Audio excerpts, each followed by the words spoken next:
നാം പുരോഹിതന്മാരെ കേന്ദ്രീകരിച്ചുകൊണ്ട് ബൈബിളിന്റെ കഥയിലൂടെ സഞ്ചരിക്കുകയാണ്. ആ കഥ ആരംഭിക്കുന്നത് ദൈവം ഏദനെന്ന് വിളിക്കുന്ന ഒരു തോട്ടം നിർമ്മിക്കുന്നതോടുകൂടിയാണ്. അവിടെ സ്വർഗവും ഭൂമിയും ഒന്നാണ്. ദൈവം മനുഷ്യരെ തന്റെ സദൃശ്യമാകുവാനും പുരോഹിതന്മാരാകുവാനും തോട്ടത്തിലാക്കുന്നു. അങ്ങനെ മനുഷ്യർക്കും ദൈവത്തിനും ഒരുമിച്ച് പ്രവർത്തിക്കാൻ കഴിയും. ഈ മുഴുവൻ സജ്ജീകരണത്തെയും ദൈവത്തിന്റെ അനുഗ്രഹം എന്നാണ് വിളിക്കുന്നത്. എന്നാൽ നിർഭാഗ്യവശാൽ പുരോഹിത മനുഷ്യർ ദൈവത്തിനെതിരായി മത്സരിക്കാനായി വഞ്ചിക്കപ്പെടുന്നു. അങ്ങനെ അവർ തോട്ടത്തിൽ നിന്നും പുറത്താക്കപ്പെട്ടു. എന്നാൽ ഒരു ദിവസം ആ ദുഷ്ടവഞ്ചകനെ പരാജയപ്പെടുത്തി മനുഷ്യവർഗത്തെ രാജകീയ പുരോഹിതന്മാരാക്കി പുനഃസ്ഥാപിക്കുവാൻ ഒരു സന്തതി വരുമെന്ന് ദൈവം വാഗ്ദത്തം ചെയ്യുന്നു. അവനൊരു പുരോഹിതനും യാഗവുമാകുമെന്ന് നാം പഠിക്കുന്നു. എന്നാൽ ഇപ്പോഴുള്ളതുപോലെ മനുഷ്യവർഗം ഏതിനു പുറത്താണ്. കാര്യങ്ങൾ കുഴപ്പമേറിയ അക്രമത്തിലേക്ക് നീങ്ങിയിരിക്കുന്നു. എന്നാൽ ശേഷിച്ചവരിൽ നിന്നും ദൈവം ദമ്പതികളായ അബ്രാഹാമിനെയും സാറയെയും തിരഞ്ഞെടുക്കുന്നു. ദൈവം അവരെ കനാൻ ദേശത്തേക്ക് യാത്ര ചെയ്യാൻ വിളിക്കുന്നു. അങ്ങനെ അവർക്ക് ഒരു വലിയ കുടുംബവും ഏദനിലെ എല്ലാ അനുഗ്രഹങ്ങളും നൽകുമെന്ന് വാഗ്ദത്തം ചെയ്യുന്നു. ഇപ്പോൾ അനുഗ്രഹം എന്നത് അവർക്ക് മാത്രമുള്ളതല്ല. അവരുടെ കുടുംബത്തിലൂടെ അനുഗ്രഹം സകല രാഷ്ട്രങ്ങളിലേക്കും ഒഴുകുമെന്നതാണ് ലക്ഷ്യം. അങ്ങനെ അത് അബ്രഹാമിന്റെ കുടുംബത്തെ ഒരു പുരോഹിതവർഗമാക്കുന്നു. അപ്പോൾ നാം പ്രതീക്ഷിക്കുന്ന ആ രാജകീയ പുരോഹിതൻ അബ്രഹാമാണോ? ഏയ് അല്ല. എന്നാൽ ആ വാഗ്ദത്ത രാജകീയ പുരോഹിതനെ ഓർമ്മപ്പെടുത്തുന്ന ഒരു നിഗൂഢ രൂപത്തെ അബ്രഹാം കണ്ടുമുട്ടുന്നു. അതാരാണ്? അബ്രഹാം അപകടകരമായ ഒരു യുദ്ധത്തിൽ നിന്നും ജയാളിയായി മടങ്ങുമ്പോൾ ശാലേം പട്ടണം വഴി വരുന്നു. അങ്ങനെ ഈ രാജാവ് അവനെ കാണുവാനായി വരുന്നു. അബ്രഹാം സേവിക്കുന്ന അതേ ദൈവത്തെ തന്നെയാണ് ഈ രാജാവും സേവിക്കുന്നതെന്ന് നമ്മോട് പറയുന്നു. അതെ, മൽക്കീസേദെക്ക്. ഈ പുരുഷനെക്കുറിച്ച് നമുക്ക് അധികമൊന്നും അറിയില്ല. ഒരു നിഗൂഢ വ്യക്തിയാണ്. അവൻ എന്തുകൊണ്ടാണ് അബ്രഹാമിന്റെ ദൈവത്തെ ആരാധിക്കുന്നതെന്ന് നമുക്കറിയില്ല. നമുക്കവന്റെ കുടുംബ പാരമ്പര്യവും അറിയില്ല. അതുതന്നെ. എന്നാൽ സംഭവിക്കുന്നത് ഇതാണ്. മൽക്കീസേദെക്ക് അബ്രഹാമിനും അവന്റെ സൈന്യത്തിനും ഒരു വലിയ വിരുന്ന് നൽകുന്നു. അവന്റെ ശത്രുക്കളുടെ മേൽ ഈ വിജയം നൽകിയത് ദൈവമാണെന്ന് പറഞ്ഞുകൊണ്ട് അവൻ ദൈവത്തിന്റെ അനുഗ്രഹത്തെ അബ്രഹാമിന് നൽകുന്നു. അബ്രഹാം തനിക്കുള്ള എല്ലാത്തിന്റെയും 10-1 മൽക്കീസേദെക്കിന് നൽകുന്നു. അതാണ് കഥ. അപ്പോൾ ഇത് പറഞ്ഞു വരുന്നത് എന്തിനെക്കുറിച്ചാണ്? അതായത് മൽക്കീസേദെക്ക് ശാലേമിലെ രാജാവും പുരോഹിതനുമാണ്. അത് യെരുശലേം എന്നതിന്റെ ഒരു പുരാതന ചുരുക്കപ്പേരാണ്. യെരുശലേം. അത് പിന്നീട് അബ്രഹാമിന്റെ ഭാവി കുടുംബത്തിന്റെ തലസ്ഥാനമായി മാറി. അവിടെയാണ് ദൈവാലയം നിർമ്മിച്ചത്.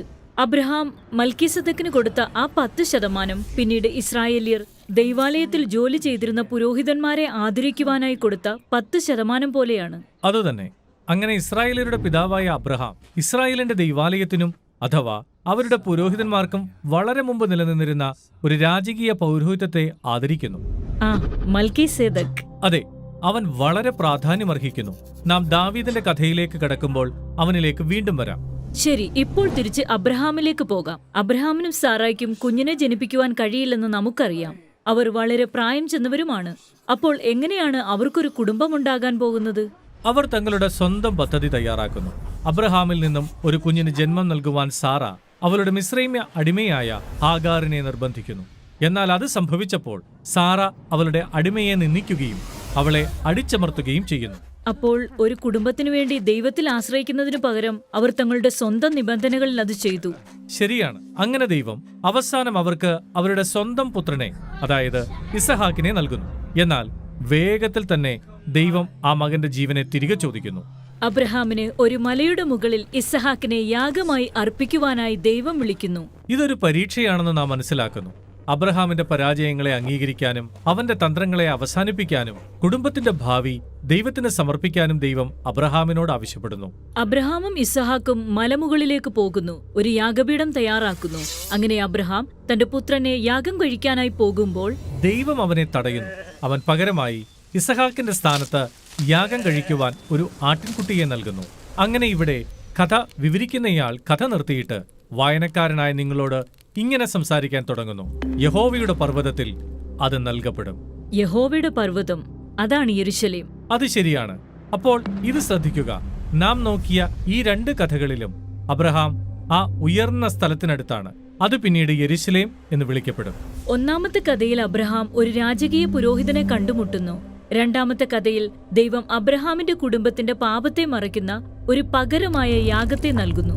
അതെ, ഈ 2 കഥകളും വിരൽ ചൂണ്ടുന്നത് അബ്രഹാമിന്റെയും കുടുംബത്തിന്റെയും പാപങ്ങൾക്കായി യാഗമാകുന്ന ഒരു ഭാവി രാജകീയ പുരോഹിതന്റെ ആവശ്യകതയിലേക്കാണ്. ഇവിടെ നിന്നും അബ്രഹാമിന്റെ കുടുംബം ഒരു വലിയ ജനതയായി വളരുന്നു. എന്നാൽ അവസാനം അവർ മിസ്രൈമിലെ അടിമകളായി മാറുന്നു.